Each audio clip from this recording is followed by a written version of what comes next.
Much panel for breaking down Game 2 draft here. Once again, 14 minutes on the clock in Game 1. Can TLID bring the series even, 1-1 in this best of 7? Gideon, how do you feel about the lineup? I think it's going to be a little bit hard, right? Lane-to-lane matchups obviously leaning towards gold, but hopefully they can get enough of a lead on Onic and hold it until about mid-game where he can pop off. Otherwise, for Nop, that is, I mean... Yeah. The Fredrin speaks for itself. The CC2, Fredrin against Joy, CC against that Khalid and the Phobius matchup. We'll see if it's all going to come to place once again. Team Liquid ID, a different lineup, able to fight the range that we saw earlier and maybe even contain Kelra. The gold standard on the Bruno once again as they go ahead and face off. But even with this, you know, the Fredrin has popped up a little bit more throughout now the end of the M6 tournament here. But it was a newer pick that was picked up a lot against these assassin junglers, or, for example, the Joy that ends up working out really well. So King Kong going back to a familiar and comfort pick, if you will, that the world was used to. Now in the mid lane, still trying to check things out here. Super Prince really low. I feel like the world forgot about the 2 years that we had to deal with Fredrin in the jungle. Can we forget? I don't think anybody can forget that, right? But considering that Team Liquid has the Khalid on their side, they can force out priority, whether through mid, through top side. It depends on the direction that they want to go to. And for now, it's a help Aran get out of this lane. We're just going to let Onic do his thing in the gold. Yeah, I wonder what emblems he actually went for here. If Aran actually went for more agility, Wilderness Blessing, perhaps to just rotate around the map and help the team get neutral objectives, or if it's more of that brawly style where he wants to go up against Kirk, he wants to win it out. Witty, though, on the other hand, this is a comfort pick for him. Witty the Wise on the Khalid. We saw this also yesterday, flicker out King Kong. Wow, that's quick for a Fredrin. Yeah, he showed up real fast. Here's the look at the emblem. So to answer that, Aran does have the Festival Blood, a little bit of extra movement speed too, but it is also just Fnatic Onic PH that likes to roam around, couple tenacities. Again, this is a tankier Super Prince Luoyi that we have seen in the past, but again, now mid lane. Oh, no flicker on Witty. Reaction coming down as well. Revitalize. Oh, Witty gonna be caught, pops in. The healing, Kirk gonna be caught in the Curse Blast. FNOP and TLID are just poking each other. I mean, this is just the kind of predetermined, hey, I demand respect around the river. And I understand why TLID wants to fight, right? At the end of the day, they can give up these neutral objectives, but they cannot afford to take that permanent damage. Whoa! They can jump right into the fight! Oh, in front of pursuit, first blood for Aran. King Kong, though, picks it up. That's an Eternal Guard. Disengage now, Ton over 2. That's the kill over Witty. Gonna be caught in the bad spot. No flicker for Witty. Oh, no kill. FNOP don't want to chase. Fabian steals away the purple buff and gets out. Gets out. Going to be able to take that purple buff away, but Fnatic Onic PH wanted to go in and fight. They will get it. I'm surprised too. Witty was still able to survive that, even without the flicker that he had to burn earlier on. But ultimately, still even. You know, nothing too crazy, but the objective did go over to Fnatic Onic PH. Well, actually, I think it might not be as even as we think it is, right? Fabian's level 6 to King Kong's level 5. Yeah. He had a previous 2-level lead because of the stolen buff. So I think that Aran was given the call, hey, if you can get a kill, that'd be great. And now Fabian will maintain that 2-level lead throughout this match. Yeah, and the fact that Witty actually got out was just so valuable for them.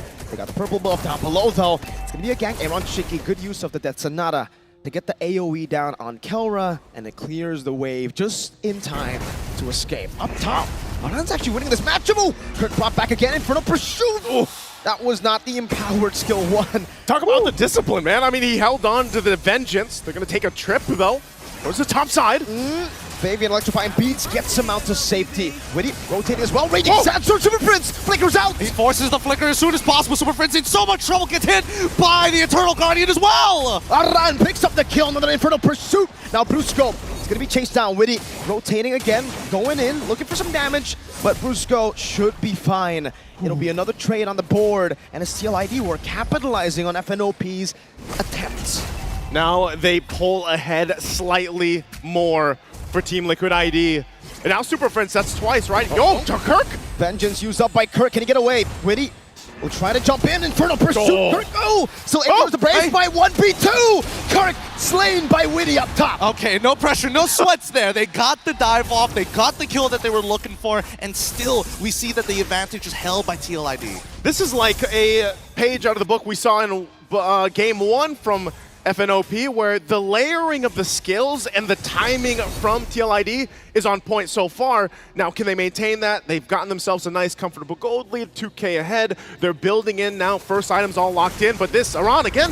Oh, for pursuit now, going to be chunked low. Kill pick up the kill. Fabian jumping in the back line, electrifying beats to run away. Eternal Guard not connecting. That's a good yin-yang reaction, or actually, now Kelra! Flicker forward, AOT! He continues moving forward. Kelra needs to hold this position as Witty has to slow them down. They find one in Aaron, Jiki, and Kirk trading, and they want to go for one with the Raging Sandstorm. Wow. This fight between these two teams, nobody is giving up. Resources being thrown left and right. No, I mean, it looks like you would think that there wouldn't be that moment, but then they crashed down. And again, that fight was started by Aran. He wanted it, but also now the two turtles in the hands of FNOP plus a turret. Kelra, one hit away still, might go down eventually. Aran goes in. No. He flickers forward. Yeah, a big flicker burnt, and Kelra's just having fun here in the bottom lane. Kelra with 2 kills is just so scary. I mean, it's scary now, but he doesn't have the Berserker's Fury, right? He's building up to a Malefic gun, which I think he should be getting sometime soon. In the meantime, I think that Fnatic Onic PH, despite the slight lead going over to TLID, the first item power sparks are finally starting to roll in. Yeah, they're catching up with those first items. That's a Thunderbelt now too. Super Prince just got the glowing wand, so now working on his next. And I'm surprised, again, where's he gonna go with this diversion? Brings in King Kong with him. Malefic gun now picked up for Kelra. They're gonna get spotted out, but Fabian might be in trouble. Okay, Fabian is able to retreat, going in. Super Prince flickering back into King Kong. Now it's Gatan over. Fabian locked down. Brusco picking up that kill. Aran looking for the play. Raging Sandstorm in the flicker. Oh, he connects, and now the revitalized Kelra alive. Witty, he's gonna get melted still. King Kong holds the line. Kelra again jumping, and Kirk with a follow-up. Kelra gets his skill down. It's a wipeout. What? Just like that, 6 minutes. 36 seconds into the game, they achieve a wipeout against Team Liquid ID. That's what we call a pinch. That is a pinch and more, and they're gonna get more off of it. Again, you already see the lightning come out, and it looks like they want to play that way even in game 2. And Team Liquid ID, after that shocking wipeout, will have to readjust the game plan moving forward. Last turtle spawning up. Kirk just holding his own. He knows. He knows. He's a little too strong right now. I don't know how else I could say this, right? Just a War Axe. Oh, where's it? Where's it going? To the top side. Doesn't spot him out. I'm pretty sure they saw the River Crab get taken there. Uh-oh. You're gonna send him up. Witty. They spots him out. Oh! Him away. Now it's Brusco with the taunt as well. King Kong there. You get reaction. Shot. Witty gets away just barely as he buys enough time for Fabian to recall. How many times has Witty gotten away in this game, and he's gonna have to continue to do that? Even looking at the items, again, as we split down the roles, as Kelra works on the tier 1 here. Witty's only got a Thunderbelt himself. You can see Starlium Scythe now too for Fabian, still working on his next, and Aran, Thunderbelt too. So even the front line might be in danger because of the fact that this power spike for Kelra specifically. Look at this guy! Look at it! That's just the preview already, and he doesn't even have the Berserker's Fury yet. Oh my goodness, I'm looking at the gold rankings on our little monitors, and he's got a 2K lead of his own, right? Oh my goodness. No, he's not gonna die here, right? They just gotta sacrifice the tier 2. No point to fight now. Kelra is out-poking and outranging a Granger. Yeah, that's, you know, at that point, and now that he gets and just works that turret down, King Kong's still looking for a fight. Witty. Kelra with the side. Brusco picks up the kill. Eros, that Sonata does nothing. Kelra, slight tackle forward. He's just showing off at this point. He's just showing off. I mean, what else can you say about it, right? He's getting away with everything. He's sitting there. He's got the super fan behind him. Oh my lord. If I had the super fan behind me too, I'd probably be as confident as Kelra, but right now they're already assaulting the base turret. Aran walking up the Eternal Guard, not connecting. Brusco was able to dodge away from that one. Kelra is just munching on this turret from out of turret range. We're not even hitting 9 minutes here as we move into that 9 minutes. 4 to 10, 7K gold lead. This is a ridiculous amount as Fnatic Onic PH are putting Team Liquid in a slow chokehold, and they just can't breathe. No, they can't. Yin-yang reaction. The balls from Kelra. Diversion Prince. from Prince.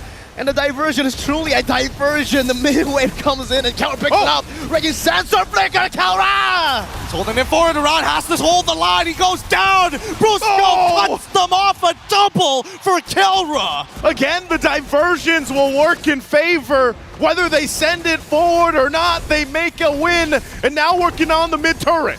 They're making this look so easy right now. And this is almost impossible to come back from. Yehezkiel just doesn't have the items.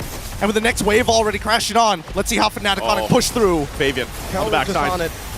Oh man, Fabian, he tried to go for the flank, but Kelra's the real assassin in game 2. They, honestly, at that point, now they can go ahead and focus on the Lord. It looks like they'll do that, but I wouldn't have expected at this point, 10 minutes in, 2 base turrets gone, non-existent for Team Liquid ID here. I'm with you. I'm with you, Naisu. I did not expect this game to go so far to Team Liquid ID's control. I think a large part of it is because they take in these fights as if they're skirmishes, but Fnatic Onic slowly pushes these skirmishes together into one full 5v5, and that's what Team Liquid ID is failing to see. Let's think about it here.